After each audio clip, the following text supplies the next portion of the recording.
3 or 4 engineering careers in one lifetime, and he's not done yet. Tim Braddock, slow down. My goodness, we're trying to keep up. Tim's going to be here to tell us about the time that he was blown 25 feet through the air by an exploding train.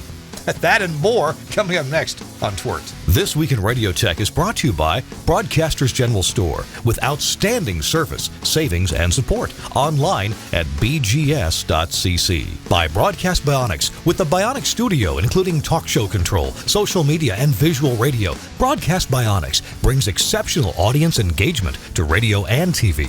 By Angry Audio. Audio problems disappear when you get angry at angryaudio.com.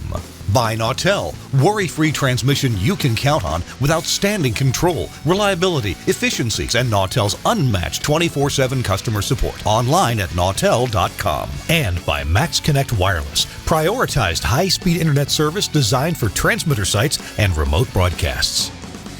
Hey, welcome into This Week in Radio Tech, the show where we talk about everything from the microphone to that light bulb at the top of the tower. And today we've got light bulb competition. Well, we should take a vote. Who's got the brighter light bulb? Whatever. Hey, I'm Kirk Harnack. Delighted that you're here today. I'm in the Telos Alliance studio in Nashville, Tennessee, where it is a cold and nasty day outside. We've had rain, flood advisories and watches and even some warnings here and there. So I'm delighted to be inside in the warmth, being warmed by that big beacon back there, and glad you're here. So I got word from Chris Tarr earlier today that he's sick. He's sick and into bed, and he said he doesn't feel like getting out of the bed. And I guess he's not going to join us from the bed. So, Chris, we wish you well and hope you get better soon. But I'll go ahead. That gives me an opportunity to go ahead and introduce our guest right now, and that is Timothy, or Tim Braddock. Tim, welcome into This Week in Radio Tech. It's great to see you. Thank you. It's an honor. And Chris, feel better. Having just survived the Omicron a few months ago, I don't know what you're going through, but prayers and well wishes for sure. And yeah, see that thing? Yeah. See that thing in the background? Yeah, the red beacon. There you go. Now, I can't really tell for sure. I think is that the kind of beacon that has the red glass on the outside, or the red filter on the inside with clear glass on the outside? I'm thinking this is a 1950s. This is the hard shell glass Fresnel lenses. There's a little crack up on the side from where we got it from. That had the two 600 watt, light bulbs in it. And, sure.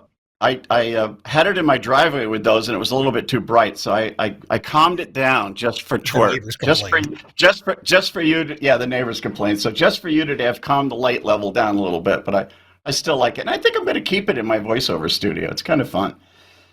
What kind of light did you put in there to replace the two 620 watt bulbs? I think it's a 40 watt LED, and what I did is I made it on a standoff, so the bulb's kind of in the center of the two Fresnels, and it just throws out kind of an even light. So I leave it on at night when I shut the office down. It's kind of cool. You can see it looks like the whole end of my house is on fire. I did very similar but different. I kept looking and looking for some kind of an adapter to go from that mogul bayonet base. I think that's what you'd call it, because it's mogul because it goes in and twists. No, it's mogul because of the size. And it's bayonet because It goes in and twists. So that's the 620 watt. It's about almost 2 inches in diameter. And I was looking to find an adapter just to go from that to an Edison bulb. The like your regular screw-in bulb. I thought, wouldn't that be convenient if I can find an adapter? But I have looked, and nobody makes a direct adapter to do that. So I ended up, I left the mogul bayonet bases in the fixture. And then I found out that, get this, a toilet paper roll tube fits pretty perfectly and snugly down in there, right? so then I went and I bought the Edison screw-in style. But what I bought was I guess you'd call them a bulkhead mount. In other words, they don't have a flange. The front ceramic just screws off. You stick it through the right size hole in whatever bulkhead you're mounting it in, and then you screw from the other side, you screw the ceramic back on. And so it'll stay in a flat panel or whatever. And you've seen them before in sci-fi movies and maybe your own construction. And I did that. I didn't put it through anything. I just hot glued it. I hot glued this simple. It's as simple and slim as a socket as you can get, and I hot glued it into the top of the toilet paper tube, right? And then the wires come out below, and down in the mogul base, there's plenty of holes. There's plenty of room for my wires to slip out and slip through. And then I just screwed them. What did I do? I tied them in, and now I've got one on the top and one on the bottom. So I got two 40-watt bulbs in mine, one on top and one on bottom. So, all right, you beat me. You beat me by 40 watts. I can see. And you know what? I did have mine on one of those Wi-Fi controlled outlets to turn it off when I wasn't in the office. And I thought, you know what? I needed the Wi-Fi controlled switch somewhere else, like on Christmas lights or something. So it just stays plugged in all the time because it's consuming 20 watts, maybe 18 watts. The other tower light I have is the one with the white, with the inserts. And what I did with that is I took some Christmas lights and put it inside with a 3-band color organ in it. And it plays off my stereo system in my living room. And that's pretty cool. Wow. Cool. Good deal. I'm searching for beacon number 3. So we'll see. Yeah. Yeah, I do have a clear beacon here. It's got the clear glass on the outside and the red filter on the inside, and then the 620-watt bulb goes inside of that. But that's the one I've had for years, that on this show, for years I said I was going to someday rebuild that one. It's just in too bad a shape. Everything you touch inside just breaks, falls apart. It's just not worth dealing with. So I mean, they have so much history to them. Think about where that beacon's been, especially, in Bethany, Ohio. For, 50, 60 years, that thing sat up on one of those monster towers and lived. I mean, if beacons could talk. And think of all the weather that it's seen. Oh, my goodness. Oh, yeah. Mm-hmm. Wow. Hey, okay, well, Tim, we're going to hear a quick thing from Nautel, but give us a little preview. Tim, I don't know you very well. You're one of the fans of the show who you during the show, you'll live tweet.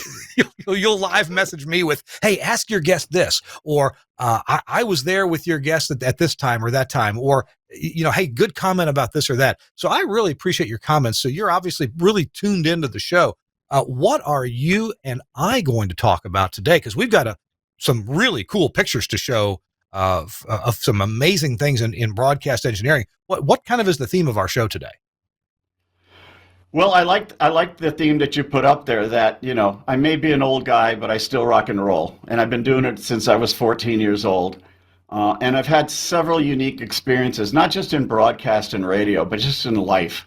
I mean, turning 70 in past November, I kind of looked back at my life and said, radio has just been so much a part of my life, even though I've diverged into paging and cellular and building towers and playing music and all of that. I always come back to radio. And I'm still doing radio today. It's still fun. It's still challenging. I just came off a 4-week job putting a skirt on an AM tower and a T-Mobile upgrade that was... the other day it was 65 degrees, so it was wonderful. But other than that, doing tower work in Maine in February, really? But it was still fun. It was a challenge, but it was still fun. We had a great team from Tilson doing it. And I think, and the other thing is I'm still learning.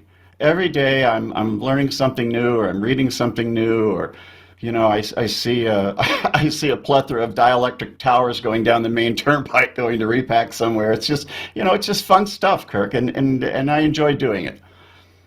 I feel the same way. Whenever I do get to do engineering, I feel the same way. I love it. I love to get my hands dirty or wet or whatever, or occasionally shocked. Hopefully not too often. Hey, we're going to be right back and tell some cool stories and learn some things with Tim Braddock, including, I think, a train wreck. Not just 2 songs back to back that didn't go, but a literal train wreck, and a lot more is coming up.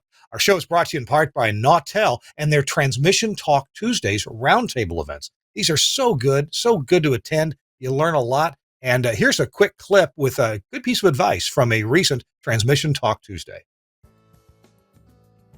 I always recommend temperature sensors. People like to skimp out on those, but those are definitely a plus to have, because if you can monitor the differential on your air conditioner, you can know if your air conditioner is failing before it fails, which is kind of what you want, because I've always hated getting those calls of, hey, it's 130 degrees in the transmitter building and the transmitter's at 8% power. Well, why? If you monitored the differential and you saw the differential drop from 30 degrees to 6, oh, hey, we probably ought to do something about that. So there's a lot of that goes into it. Just things that you don't think of, electrical monitoring and stuff like that. Again, these are things that don't cost that much to monitor. You can monitor 3-phase electrical service with 3 outlets wired one across each phase, and then wall warts plugged into metering channels from your remote control, and you can monitor all 3 phases. You don't have to spend $1,500 on monitors for that. There's all kinds of cheap, effective ways to monitor the things that you're looking to monitor.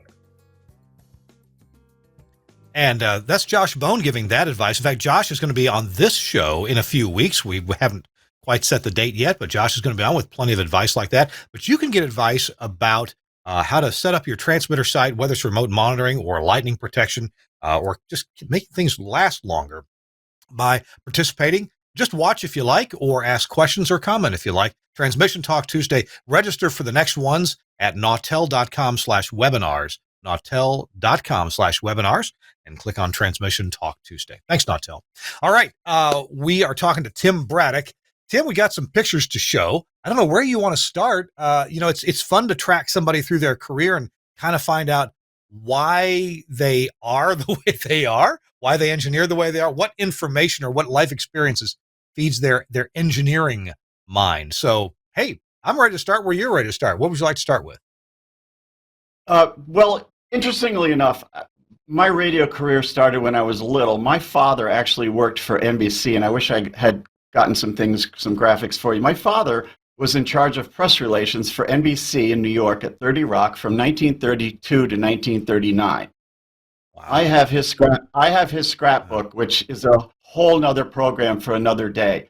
But when I was a little bit older, say 8 or 9, and I started looking at that scrapbook that he'd put together, it was phenomenal. He had scripts. He was on the air, and this is radio. There's no TV, early in the 30s. So it was phenomenal that he did that, and that was like, wow, Dad worked in radio. So that was the first bite. So I moved to this city, and there was this little AM/FM combo. It's one radio station town, and I found out where it was, and I think I was 13 going on 14. This would be picture number 1. And I walked up the back, rickety iron stairs, 3rd floor of this building, scared to death to go up the stairs, and I knocked on the back door of the radio station. And this guy came out, and I said, hey, who I was, and could I come in and look around? And he said, sure. So here I am, 14 years old in the 60s. Now that's WCHN. This photograph, by the way, is courtesy of Sherwood Harrington. This was taken in 1964. I started working there in 1971, but the studio's the same. My mom actually did a program from the other studio that you can see through the window. There's a huge RCA mic hanging off a big boom in there. She would do her Shenango County Historical Society programs on Saturday mornings. So I got free reign of this radio station at a very young age. You can, Suncast, you can go to number 2. That'll show the studio side. There you go. So that's from the big studio. Look at that RCA hanging there. Isn't that thing pretty? Oh my goodness, yes. So and look at all that. So, and there's all the 3rd-class licenses. So I was in love. And so years later, I ended up getting my 3rd-class license, and I worked there on weekends. And it's interesting how I got the job. Bill Hall, the owner's wife, gave piano lessons. So for me to get in good graces with Bill, I ended up taking piano lessons from Margaret Hall. Wasn't very thrilled to take them. She was really a character. But when he saw me playing at a recital and I got in his good graces, I got a job on the radio. So my first job was in 1971, sitting right where Sherwood is in that exact same room. And I did weekends and some nights, and it was just fantastic. Had a great time. So from Norwich, So, I mean, that's a studio, huh? Yeah, I'm looking at, there's a record player on the left side of the picture there.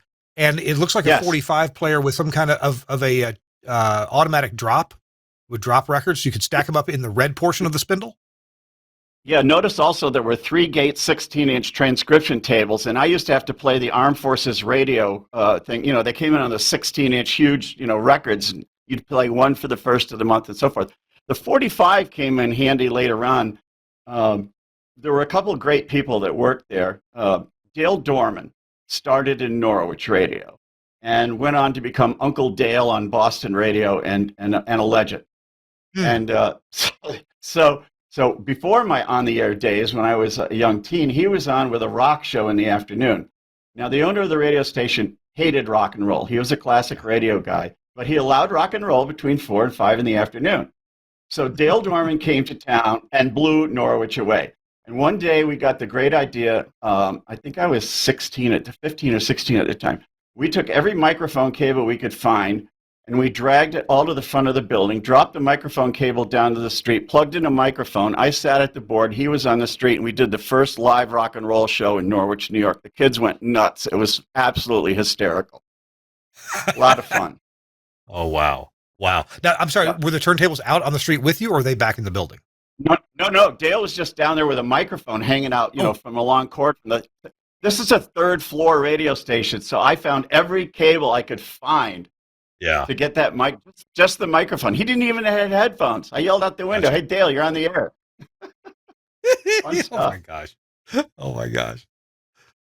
So from Norwich, the bug had hit me. It was time to stay in radio. So my father, knowing a lot of people, said, "Hey, there's a brand new radio station in Oneonta, New York, which is just east of Norwich. It's a college town, 2 big colleges. And a group of people started a brand new FM radio station. And so I went over and I met the gentleman, and I found out I've got to have a first-class license to be a chief engineer.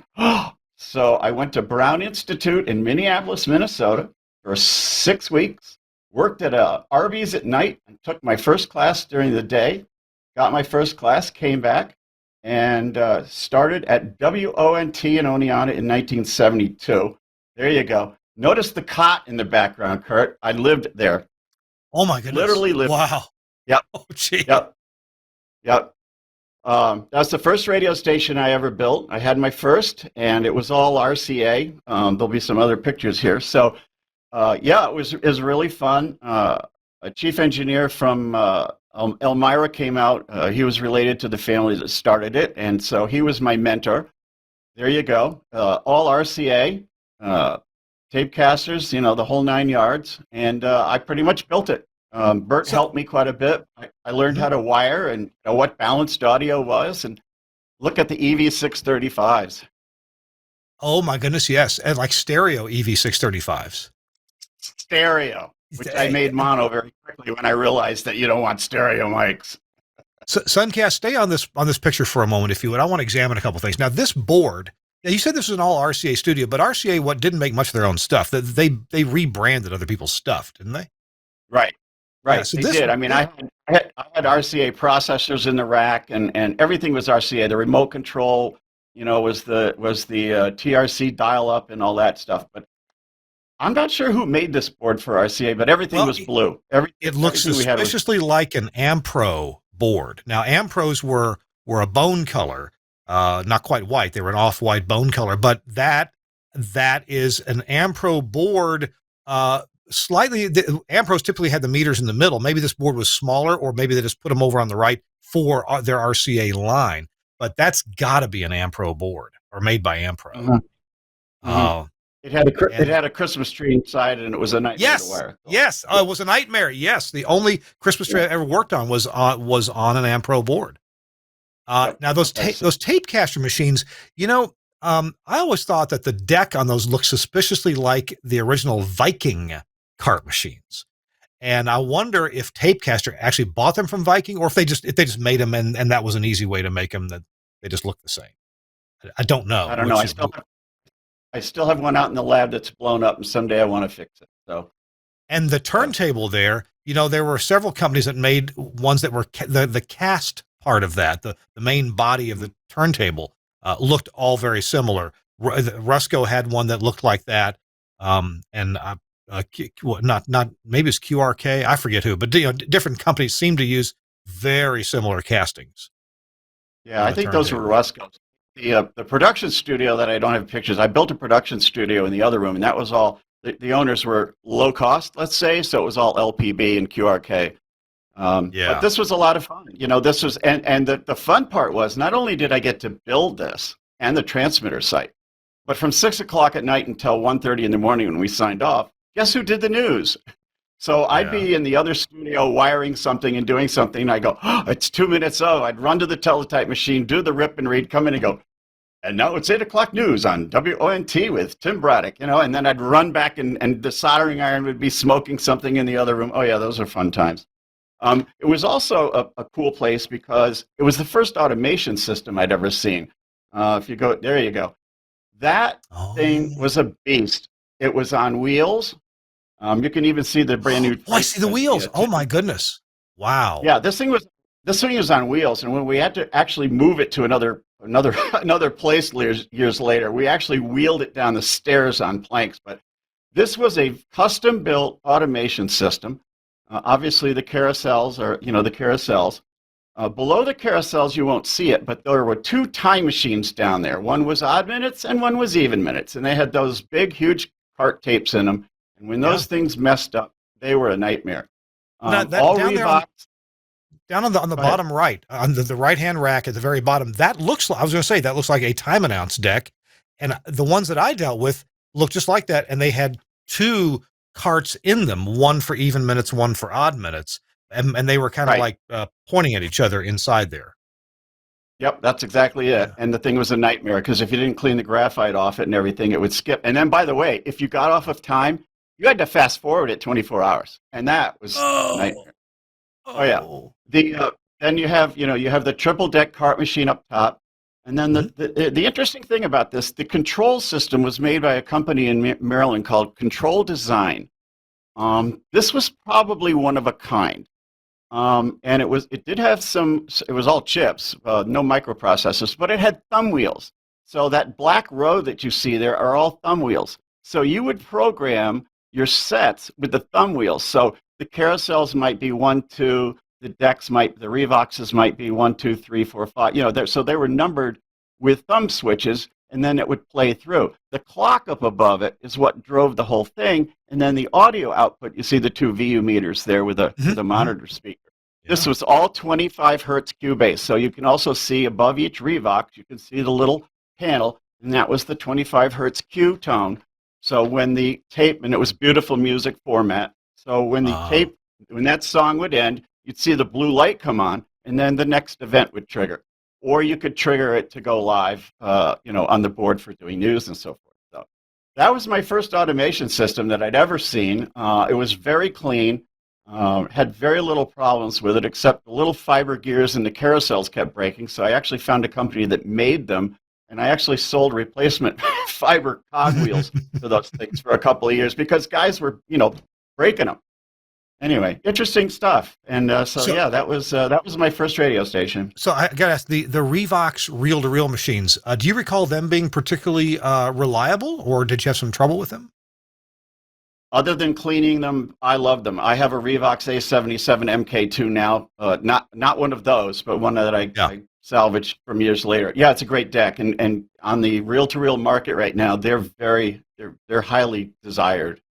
Um, And so they were reliable. You just had to clean them. Clean the heads, constantly cleaning the heads.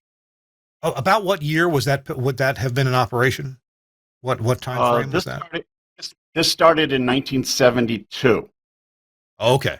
Okay. So I Um, trans so I so I transitioned from weekends in Norwich to uh, Brown Institute, and then right over to Oneonta, and starting WONT. So, and then it, I it, was it went under ownership change, and we had to move it all. Imagine moving that automation system into a house, and then back up there again a couple of years later. oh my goodness. I was just going to say that here in Nashville, where I am, Studer Revox had an office. They had a repair and parts depot. They may have done sales out of this Nashville office too. It was on Elm Hill Pike. If you're old enough to have ordered or dealt with Studer or Studer Revox, in I don't know, it's no longer there. Their parts depot is no longer there, but for years it wasn't. And twice I went there. One time I was actually at a radio station in Paducah, Kentucky, and needed some parts like right away. It's a long story, but I was in a small plane and I flew the plane to Nashville and got a taxi ride over to Elm Hill Pike and got the parts. I called ahead, of course, and they were ready. And then went back to the airport, got in the plane, flew back to Paducah and put them in, got it repaired. So, wow. Wow. Hey, Tim, we got to take, I didn't realize I'm so enthralled with your stories that time is slipping away. We've got to take a quick break to hear from our friends at Broadcast Bionics and the Camera One system. If you run radio stations and you've got to have some social media out there to drive people in, to put your winners on the air and have them share that social media, or if you stream your whole morning show or something like we do in our American Samoa station, you got to check this out from Broadcast Bionics to the Camera One system. Check. Camera One from Broadcast Bionics, designed to bring video to your audio content, visualizing radio and podcasts for social media. Camera One can automatically create, capture and brand professionally switched video for live streaming or upload, making your production shareable. Control and configure using a web browser on any device. Camera One is available as a 4-camera or 8-camera system using the Blackmagic A10 Mini range, including the A10 Mini Extreme. You can use cameras to suit your studio and your budget. You'll need one camera for a studio wide shot and usually one camera per microphone. A standard multi-channel sound card or IP driver monitors audio from each studio microphone, and we work natively with Axia systems. Ideally, this will be a post-fader feed from each mic, although you can use pre-fade audio or a mic split if that's all you have available. These audio levels are used to intelligently switch the video feed when each contributor is talking. You can also group microphones together into one shot and use the audio from a mixer's aux bus. You can use Camera One's auto switch feature, or disable it and switch using the on-screen buttons or the buttons on the A10. Recordings can automatically start when you tell the system you're on the air. This on-air indication can be linked to your studio's red lights via IP or an Avantec ADAM GPIO interface.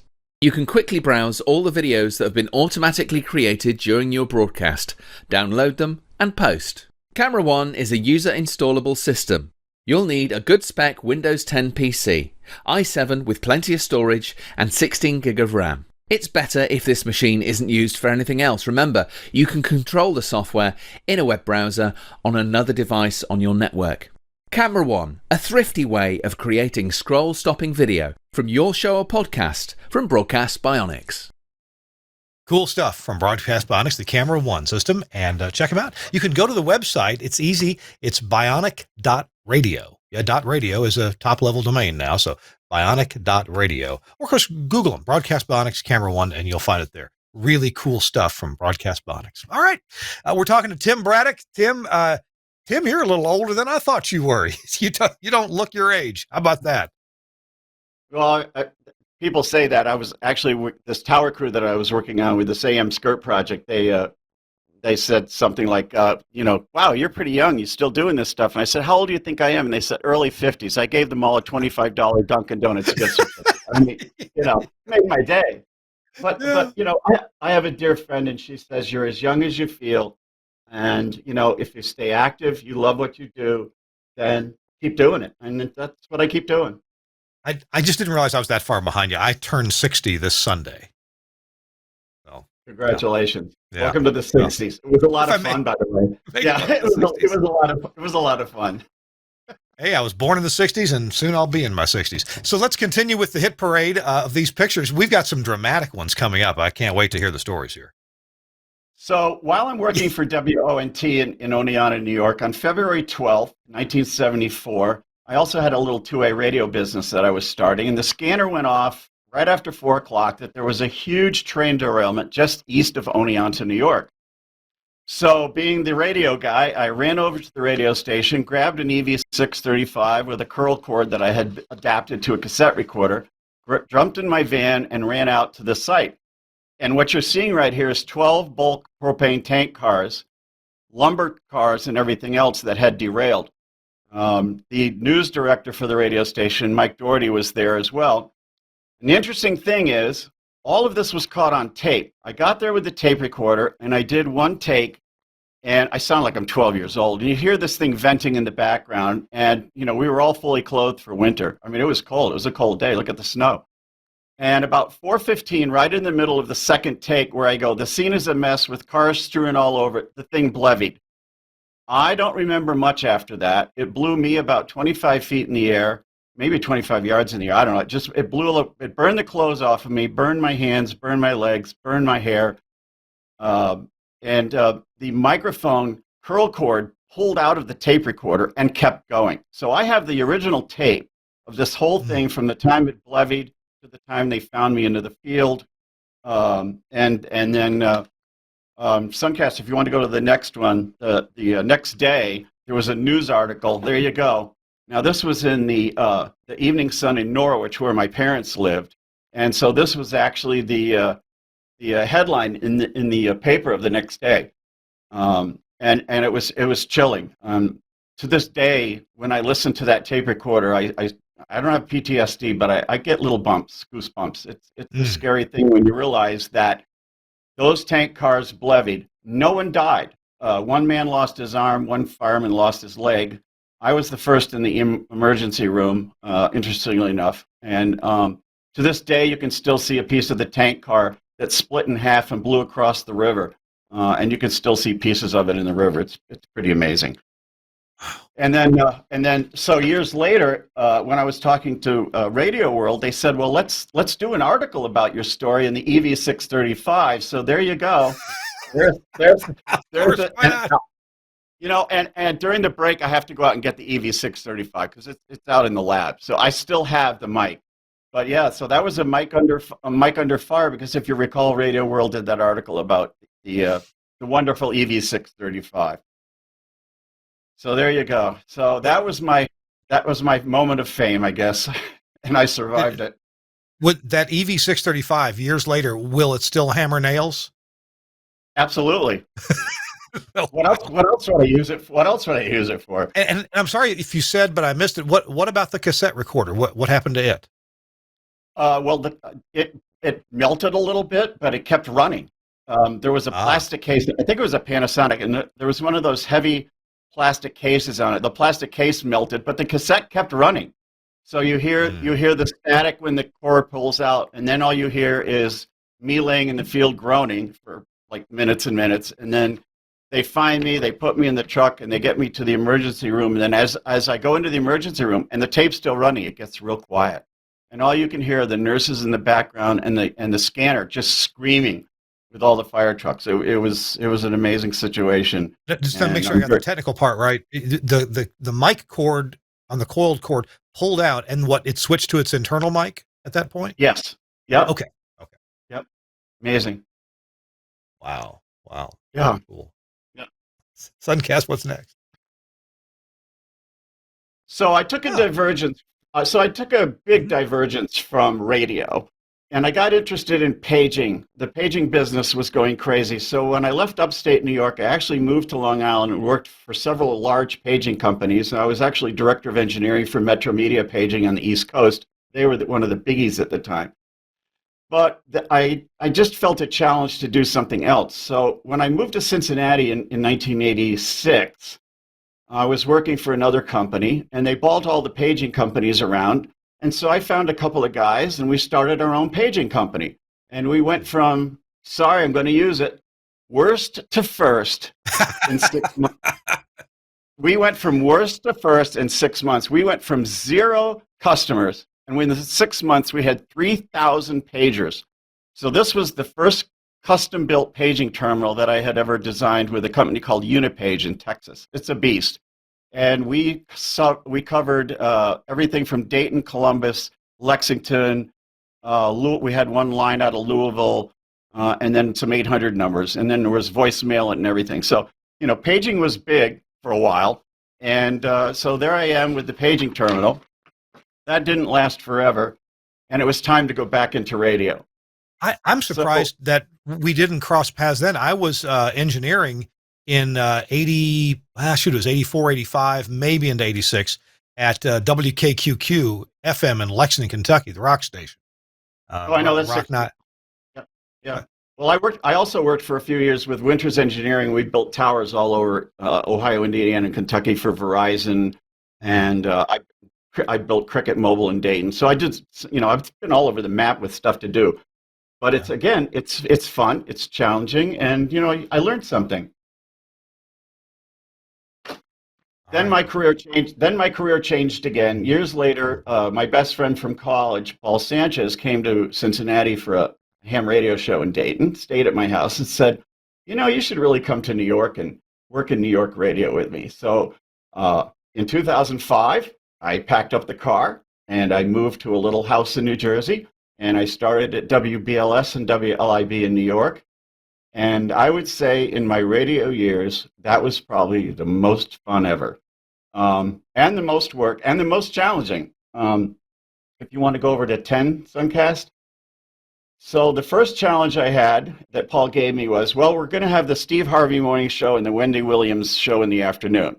We need to build a studio for those two. So there it is. That's the studio that I built under Paul's direction, custom furniture, obviously the G6, and all its glory in there. And so we built that specifically for Steve and for Wendy.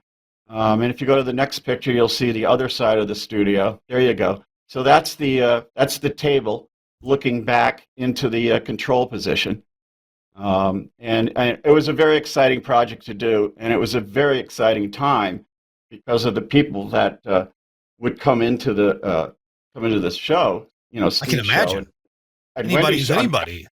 Anybody. I mean, I met everybody from Quincy Jones to Stevie Wonder. But Sure. the most fun I had. So the radio station in Oneonta and the train derailment, that was pretty interesting. But the coolest one was one day, Steve Harvey had this young fellow come in. I think this was 2006 or 7. He had this young fellow come in. We got him a keyboard, and he set up and he played in the morning at 8:30 in the morning. And I thought it was pretty cool that this young fellow came in. His name was John Legend. Never heard of him before, but he blew us all away. There you go. Now, at the same time, John is playing. In there, I go into the pink room. Wendy's called it the pink room, and there's Miss Gladys Knight. And so I run back into the studio and I go, John, have you ever met Miss Gladys Knight? And he goes, no, why? And I go, hold the thought. I run into the pink room and I go, Miss Knight, have you ever met John Legend? She goes, no, why? And so if you back that picture up, you'll see the two of them meeting for the first time in the hallway. That's my engineering room with all the LET stuff in the background. But yeah, so there they are meeting for the first time at WBLS in New York. Is that not amazing? That is amazing. And you introduced them. How about that? Kind of introduced them. And it's funny because years later when John went on The Voice, I emailed his manager and I sent this picture. And I got an email back. John appreciates it and remembers it. Now, the other cool thing is Miss Knight will be here in Portland, Maine on March 15th at the Merit. And I am to be a guest. Oh. So I am so, and I'm going to take these pictures. I am so excited to see her, and I hope she I hope she looks at those and goes, "Ooh, I looked really young then."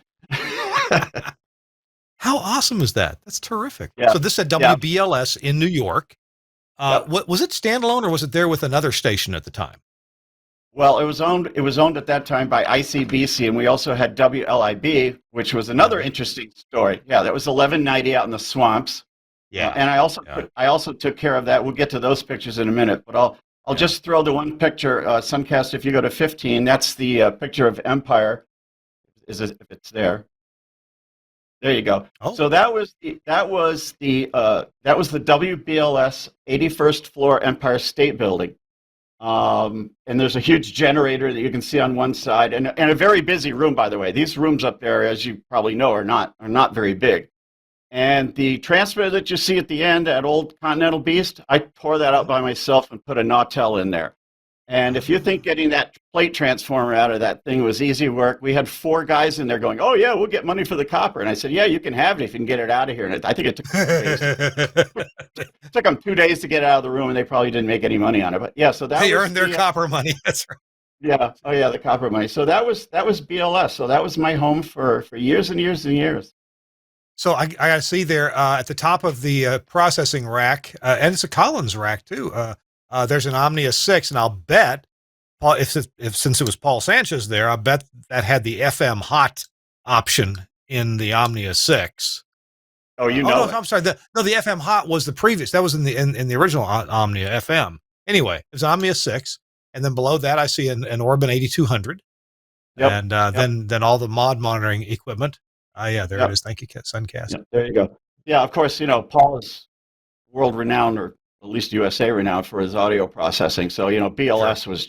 was just kicked it, and I learned more audio processing from Paul in my years with him than I've ever learned in my life. But this was the gold standard of audio. If you could compete with BLS in New York, you really had it going. But I Do you also remember had which floor? another. I'm sorry. Do you Yeah, 80, remember which yeah. floor? Oh yeah, that's 81. 81. Okay. That's 81st floor. And interesting enough, there's a backstory to this, which we didn't get into, but for a couple of years, I worked for WWHT-TV in Newark, New Jersey, and I worked both in Empire and the World Trade Center. And we put in the first Pi TV transmitter in the Empire State Building back in the early 80s. And funny enough, I didn't realize it until I started working for BLS. I walked across the hall one day, and they were tearing out the old Pi and gutting that whole room. And I go, wow, this stuff all looks familiar. You put it in Small back world. in. Yeah, because I put it in. Wow. So they gave me one of the Crown D60s out of the rack. So I got a souvenir. I also had another. So before we move on, and we're probably moving towards WLIB, I think you've got a story there to tell. We're going to take a quick break. Folks, you're watching the 584th episode of This Week in Radio Tech. Tim Braddock, a very excitable engineer, and what a career. Oh, my goodness, and he's not done yet in broadcast engineering and ancillary subjects as well, like paging and cellular and all that. Our show is brought to you in part by our friends at Angry Audio. You can go to the website, angryaudio.com.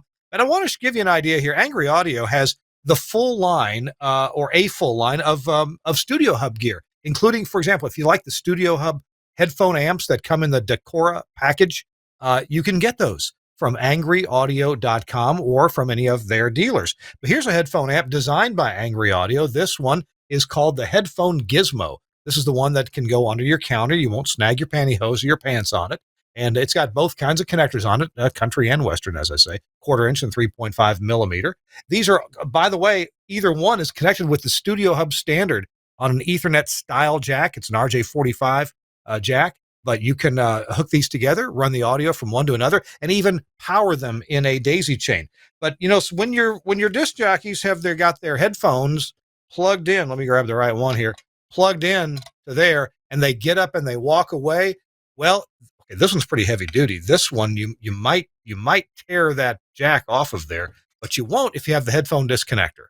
It's got a it's like a MagSafe connector, and it only goes on one way, so your left and right are always correct. But if the disc jockey gets up and walks away, it just comes apart and disconnects, and it goes back together just that easy, and everything gets back to normal. That's the headphone disconnector from Angry Audio. You can get that from any Angry Audio dealer. You want to go to the website, though, and just check it out so you can tell your dealer exactly what you want. It's angryaudio.com. And their slogan, problems disappear when you get angry. They sure do. Thanks a lot, Angry Audio, for sponsoring This Week in Radio Tech. We're also sponsored by, we saw him earlier during the Nautel announcement, Josh Bone at Max Connect. Let's check out what John Takak has to say about Max Connect Wireless. With all of the recent cybersecurity attacks against large corporations, we were looking for a product that would give us the ultimate security at our transmitter sites and as well as with our broadcast equipment. Max Connect fits the bill very well. Its greatest security feature is the fact that it gives you a single static IP address. Using this single static IP address allows us to close hundreds of open ports on our firewalls across the company and restrict access to only the Max Connect IPs. This has greatly reduced our exposure to the World Wide Web and made us much more secure moving forward. It's also given us the ability to expand as needed in a secure fashion. Of course, John's talking about whitelisting those static IP addresses so that when a message comes in, when access comes in, like from a transmitter side, maybe you're reporting something's wanting to connect, you have it whitelisted in your router, and that way it can't be spoofed by anybody else. Check it out, Max Connect. You can go to maxconnect.com or the older URL, maxconnectwireless.com. It's spelled funny, I know, double X's and a K in there. And check out the offerings from Max Connect Wireless. I've got one of their modems right here. It's a 4G LTE modem, but the modem is not the thing that makes the difference. It's the SIM cards that go inside, because you get connected to your favorite carrier's network with a priority over all the other users, except for first responders. They get the highest priority. Check it out. Max Connect Wireless. Thanks, Josh Bone, for sponsoring This Week in Radio Tech. Josh's product, Max Connect Wireless, has really helped so many engineers with their remote access needs, whether it's at a transmitter site or just doing a remote broadcast where you have a hard time getting a good connection. Packets really go through with Max Connect. All right, we're talking to Tim Braddock here on This Week in Radio Tech, our 584th episode. Tim, I'm sorry to cut you off there in the BLS story. Let's continue on with more New York City radio daring do. By the way, I have to do 2 endorsements. Number one, the Max Connect people are incredible. I'm working with a radio group right now that's probably going to utilize a couple of them, and they have been extremely helpful in deciding with me what courses to take. And in terms of Angry Audio, how many of these do I love? And I'm waiting for my disconnect. My disconnect should be here any day because I'm tired of pulling this sucker out of the computer. Even engineers can get up and forget they have the headphones on. All the time. All the time. Thanks a lot. Thanks for the endorsements. All right. There you go. So, New York. New York. So my other challenge was I had never worked at a 5-tower AM directional before. And so my task was WLIB, 1190 in the swamps. Again, Paul was my chief engineer, so he took me out. I think the next picture is probably, there you go. So there's Paul supervising me inside of the Kintronics phasing cabinet. I believe that's Tower 2. That might be Tower 2. Each tower had its own cabinet. And there's Paul looking in to make sure I don't fry myself if you see my hand on the contactor in there. I mean, there's a lot of amps going through those things. We were 50,000 watts at night and 10,000 watts during the day. Don't ask me how we did it. It's a pretty cool story. They ended up buying WoWo, filed with the FCC to have WLIB go 50K at night directional towards, New York so that you could actually hear it in Queens. And then they sold WoWo. So that was a phenomenal action and pretty cool thing. The other challenge I had at WLIB was we had 2 building fires in the dog houses. And what happened was, oh yeah, there you go. So what happened was lightning came down, hit a sampling loop, came down the 1/2 inch, went through the wall, not through the bell, and burned the inside of the doghouse. And it smoldered for days because it was an airtight building. There I am holding one of the coils from the first fire disaster. That was building 5. And so after we put the fire out, we spent weeks rebuilding it. We had another one in building 3 that happened until we finally decided how to fix everything. And the way we fixed it, if you go to the next one, the way we fixed it is we put in these Kintronic voltage sampling units. And that's how we got around the sampling on the hot towers. Interesting, this picture, you'll also see Jim Sadler of Carl T. Jones there. The other interesting thing you'll see in the background is you'll see an elevated 3DX 50. That's post-Hurricane Sandy. Hurricane Sandy destroyed WLIB. We had at least 3 foot of brackish water in the building. Everything below that was destroyed. Fortunately, the phasing cabinets just had some water, but none of the components were damaged. But we actually built up a platform to put the transmitters 2.5 feet above ground, so that if we had another flood there, hopefully in another 100 years. So yeah, so that was a challenge. Rebuilding the site after Sandy, rebuilding the site after 2 fires, and doing these custom VNAs. It was really fun. I learned so much, and 5-tower directionals can really teach you a lesson. First day I went out with Paul, I went to touch one of the breaker boxes for the lighting on the building, thinking it wasn't hot, and I ended up doing a little bit of burning on my arm. So, oh yeah, and you know what happens when you get an RF burn? You don't feel it, and then it gets ugly and black. But I learned my lesson, and Paul looks at me and he goes, "Now, Timmy, everything on an AM radio station is hot. So that was my lesson. But yeah, those were great years. I ended up staying with LIB and BLS through the MS merger, and Paul transitioned over to iHeart, and I worked under Alex Roman, who also taught me so much. The thing I learned, every engineering manager I've worked with has taught me something and been willing to teach me things. And I think that's a real attribute of having managers. I had another manager. My last manager at when I worked for Benny Media in Maine was Dirk Naden. And again, all of these managers took time to talk about what you're doing, to find out what your problems are. Not just saying, "Hey, go do it. You're on your own. Have a nice life." Although Paul mostly did that for me in New York, and but I self-taught myself a lot of things too, and I think that's the curiosity of how things work. And from times I used to take TVs apart when I was 12 and almost electrocute myself with the flybacks. But you learn things, so it's always a learning challenge and a learning lesson. The last picture I have up there is just a few years ago up in Raymond, Maine. That's WFNK, a 100K flamethrower for Frank FM and Benny Media. And I was challenged with taking a 25K out, moving a 35K over, and putting a Fax 40 in. And so there I am ripping out the old, very old homebrew antenna switcher. And all of that stuff, you see everything there that says out came out, and a nice shiny new Fax 40 went in. So there you go. And to this day, I still do work for several clients, and it's just a lot of fun. Staying active. I do some work for EMF in New Hampshire. I have a client up in northern Maine. I take care of WRBB, which is the Northeastern University station in Boston. And I just had this other project with Portland Radio Group and T-Mobile, putting an AM skirt on a hot tower and converting it over to a skirted tower. And that's been the project that I've been doing lately. So it's a lot of fun, and I look forward to the next challenge. You're always up for a challenge. So if you would, let's talk about something technical that we could learn from a bit. Sometimes an AM tower is in a great location because it's been there a long time and maybe grandfathered in. Maybe the city fathers don't want other towers popping up. It's in a great location as a cell tower. And we've certainly heard of AM towers that maybe were a series fed, so they're hot, a hot AM tower. And the cell company comes in and says, "We want to go on that tower.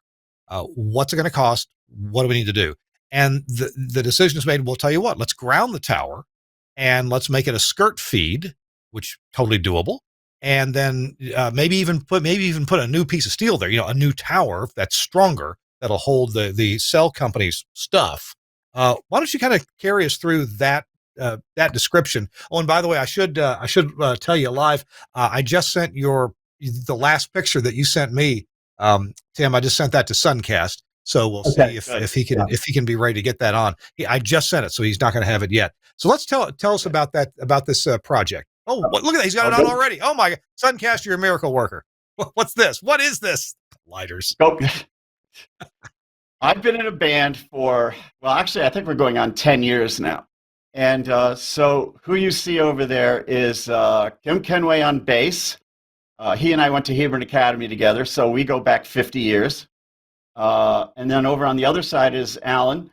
Alan and Kim were both retired attorneys, and I met them through a mutual friend, and then, of course, Kim going to school with me. So we started this band called Basement Bob and the Hadron Colliders. Well, I thought Colliders was just an easier thing. So this is a picture of us playing Porch Fest again, stuff I do. Every September, except for the pandemic, we play it in Kim's driveway, and we play an hour. That's my 1970 set of Ludwig drums that I've had forever.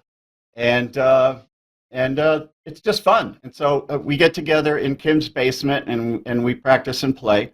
And then once a year, we come out of our shell, and I put the cool John Lennon shirt and the sunglasses on, and, we play some music. It's a lot of fun. You play the instrument that every disc jockey either plays or wishes they could play. Exactly. Yeah. And when somebody, you know how they get me to stop playing? They put sheet music in front of me because I can't read it. So. Okay, back to the cell phone tower story. Right. So this was a situation where Sprint was on a hot AM tower. So what they did, conventional hot AM towers, they use these isolators. These were made by Mosley years and years ago. So the tower is hot, and in order to isolate the cell property and STL, we have a lawn chair up on this tower. They go through these isolators. So that electrically isolates the hot tower from the cell equipment or the STL receiver or whatever it is. Well, in this case, they didn't want to do that, and T-Mobile wanted to put their 5G stuff on this tower. And so they decided a couple of years ago that instead of just putting brand new 5G stuff up and using isolators, which is old school, let's put a skirt on the tower, ground the tower, and it makes just a whole lot more sense. You don't have isolators, you don't have all that crap in the middle. It's just better for everybody. So 4 weeks ago, they came in and stripped the tower down. I'd shut it off in the morning. They'd strip the tower down in about a week, and they started putting everything else on. We put the skirt on right away and got that working. I've been working with Phil Harris of SiteSafe to tune it and do the FCC 302As and so forth. So we got the skirt up, and so every day I would turn the radio station off, 1 kilowatt AM, holding up a translator. Who knew? In Biddeford, Maine, right in the middle of a field. So I would turn the transmitter off in the morning. They'd do their thing, and then I'd turn the transmitter on at night, make sure it came up to power, make sure no one got zapped, and do it again the next day. And so we just completed the project literally yesterday. We completed the project. Everybody's happy. T-Mobile's happy. Portland Radio Group's happy. And my wallet's very happy. And it was a fun project because I hadn't done it. I did a knot skirt, and you may know this, Kirk.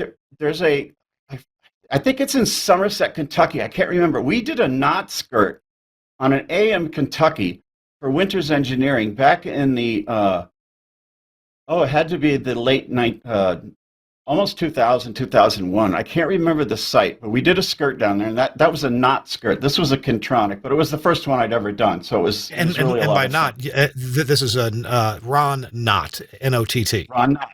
Yes. Okay. Yep. Little different construction, but same principle.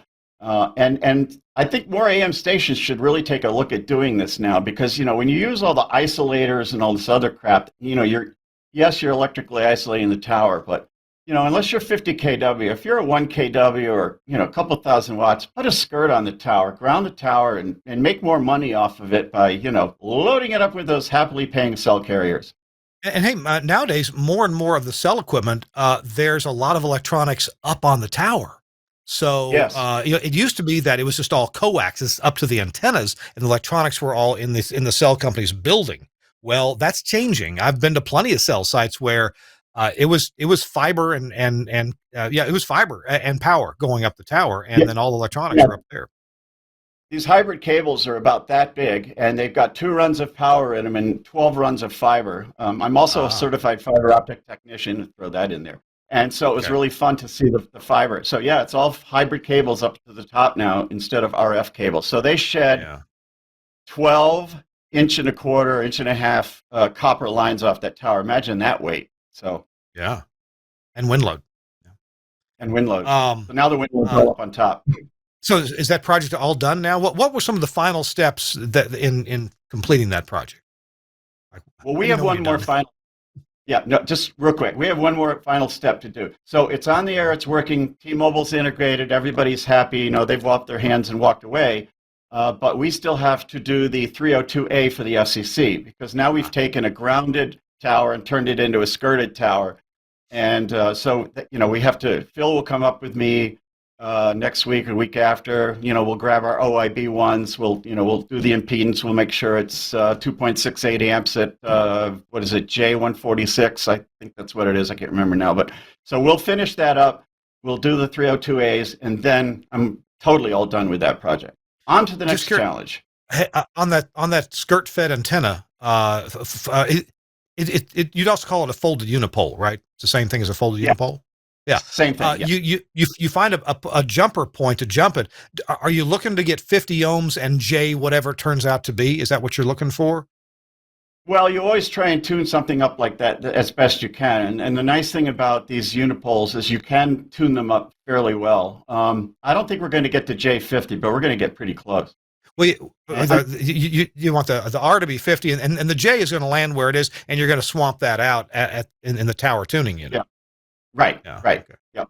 So I think we were at J14650 last time we did it. So it may change a little bit. But the thing, just throwing the skirt up as is right now, it's 1,000 watts out with 3 watts back. I mean, walk away. Yeah. It's done.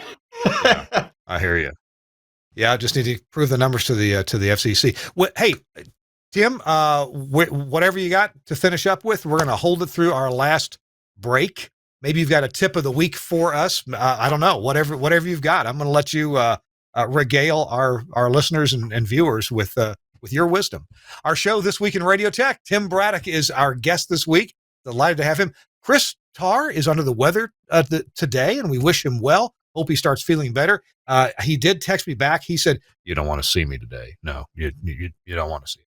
So, Chris, I hope you get better, buddy. Hey, our show is brought to you in part by Broadcasters General Store and every disc jockey's favorite tool. If you don't have one, make your announcers happy by getting them a Vox Pro. We'll be right back. Hey, what's happening? St. John here, coming to you from Command Central, and wanted to tell you about the absolute best partner you can have in radio.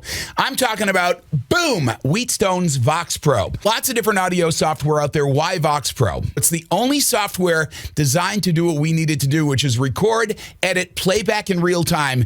When I say lightning fast, I'm going to show you how fast you can edit stuff up in Vox Pro right now. So literally 3 clicks on the controller, mark left, mark right, everything that gets marked, you hit delete, it goes away. It's literally that fast. So we're going to take this part right here.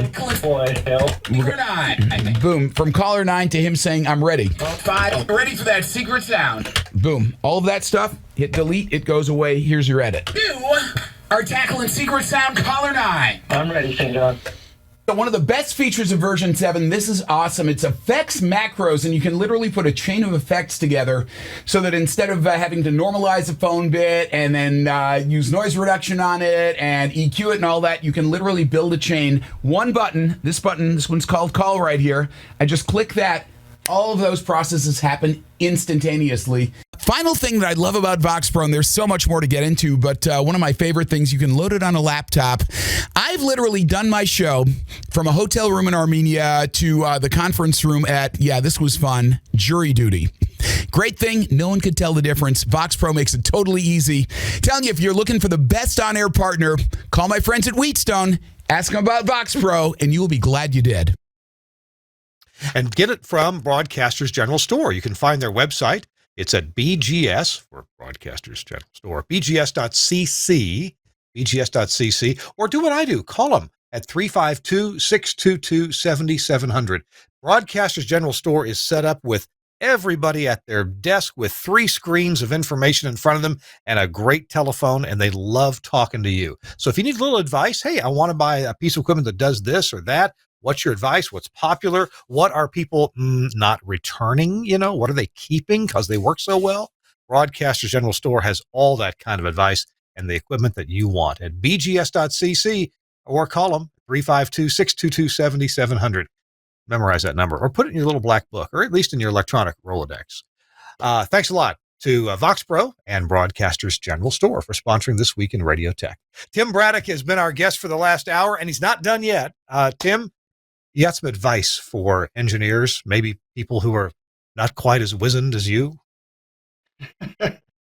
Well, I don't know if I've got wisdom, but I think the most important thing I've learned in radio, and I still learn it today, and whether it's consoles by Axia or SAS or transmitters by Gates Air or somebody else, you're always learning something. And as Sanchez told me years and years ago when I was learning big time radio in New York, don't be afraid to crack the books. Don't be afraid to go dig in the books. If you can't figure it out, either ask, dig, and learn. And so I'm constantly learning. It's interesting. I'm refreshing myself on SNMP. I've used it a little bit in the past, but I think it was Pierre a couple of weeks ago. Somebody said, you should learn something new. And I am going to be implementing SNMP on a bunch of projects coming up. So I'm kind of reviewing that. So it's great to review technology. It's great to learn new technology, and you got to have fun doing it. I mean, I have fun every day. Even though there may be some things on fire, or you can't get the transmitter back on the air, or somebody's cut your fiber with a backhoe. It's still a challenge, and I still like getting up every morning and doing it. Do you have any technology predictions? What do you see any movement toward? I mean, we've been dealing with AOIP I have for 15, 16 years now through my employer. Plenty of other employers are on board with that. Do you see any trends that you think engineers need to be really aware of so they're ready for them? You mentioned SNMP, and that's a good one. I need more hands-on with that myself. What do you think? What do you see? Well, the other thing I see, and it's interesting because years ago, between jobs, I ended up getting certified as a fiber optic technician, and I learned so much about that. And then, interestingly enough, when I came to Maine and Benny Media went all fiber to all of its radio station transmitter locations, I said, "Well, I know all about that. I just learned that, and I just went through that." So it was great working with Consolidated, and learning about line loss and bandwidth, and rushing bandwidth, splitting carriers on fiber, and all of that. So to me, it was just a fascinating adaptation of a technology that I had just learned, having gone to school and getting certified for. In fact, my certification is where is it? It's up there there it is. It's up there on the wall somewhere. So and that was fascinating to learn. And I think there'll be more fiber in the broadcast plants. I can see it. Whether there'll be fiber to fiber in the studios or not, I'm not sure. But I think fiber is coming. Obviously in the transmission facilities and possibly in the studios. I'm glad you mentioned fiber. That is a fascinating technology, and I haven't done it myself except for plugging in some pre-made cables, but I've certainly seen fiber work, and knowing which kind of fiber to use and what to buy. That does seem a bit of a mystery. We should do a show on that. The folks at Nemall Electronics down in Florida, they do a good SBE presentation about fiber, and we should probably have them back on here. All right, Tim, thank you so much for your wisdom and stories, and it's been a real pleasure. Thank you so much.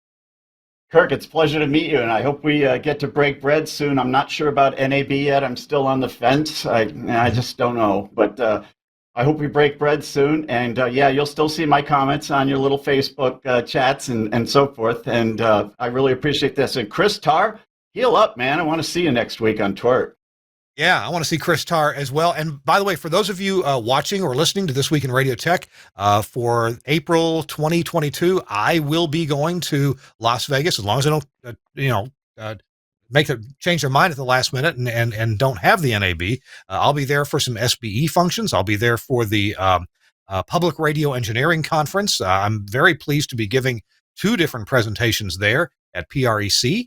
And so anyway, I'll be delighted. Oh, I'm giving a presentation also for the BEIT, the Broadcast Engineering and IT Conference, part of NAB. So thanks to Shane Toven and to Skip Peasy for allowing me to participate in those things. So if you're going to Las Vegas, love to meet up with you. It's near the end of April, about the 3rd, 4th week of, I'll be there about the 21st, 2nd or so.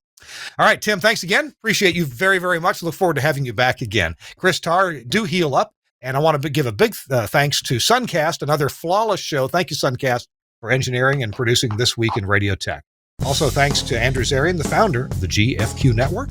We'll see you next week on This Week in Radio Tech.